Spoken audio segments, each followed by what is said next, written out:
জুলাই যোদ্ধা হাসনাত আবদুল্লার ওপর সশস্ত্র হামলায় জামায়াতের উদ্বেগ।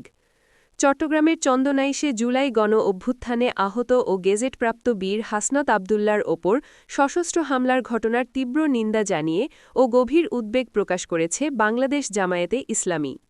শনিবার গণমাধ্যমে পাঠানো বিবৃতিকে দলের সহকারী সেক্রেটারি জেনারেল এবং কেন্দ্রীয় প্রচার ও মিডিয়া বিভাগের প্রধান অ্যাডভোকেট এহসানুল মাহবুব জুবায়ের এই উদ্বেগের কথা জানান।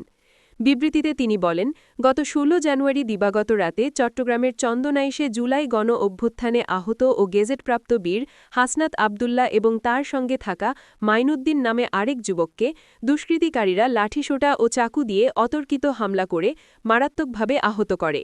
আমি এই সন্ত্রাসী হামলার ঘটনায় গভীর উদ্বেগ প্রকাশ করছি ও নিন্দা জানাচ্ছি। তিনি আরও বলেন, গণতন্ত্র, ন্যায়বিচার ও ভোটাধিকার প্রতিষ্ঠার আন্দোলনে যারা ভূমিকা রেখেছেন তাদের ওপর পরিকল্পিতভাবে সশস্ত্র হামলা জাতির জন্য অশনি সংকেত। এটি শুধু একজন জুলাই যোদ্ধার ওপর হামলা নয়, বরং গণতান্ত্রিক চেতনার ওপর সরাসরি আঘাত। অ্যাডভোকেট জুবায়ের বলেন, রাজনৈতিক মতভিন্নতার অজুহাতে সহিংসতা ও সন্ত্রাসের পথ বেছে নেওয়া কোনোভাবেই গ্রহণযোগ্য নয়।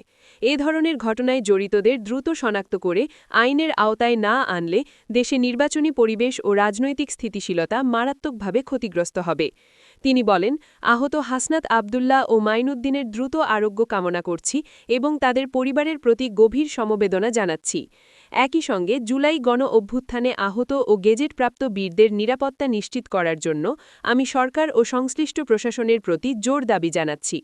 তিনি অবিলম্বে এই ঘটনার সুষ্ঠু, নিরপেক্ষ ও স্বচ্ছ তদন্তের মাধ্যমে দোষীদের দৃষ্টান্তমূলক শাস্তি নিশ্চিত করার জন্য সংশ্লিষ্ট কর্তৃপক্ষের প্রতি আহ্বান জানান এবং ভবিষ্যতে যেন এ ধরনের বর্বর হামলার পুনরাবৃত্তি না ঘটে সেজন্য কার্যকর পদক্ষেপ গ্রহণের দাবি জানান।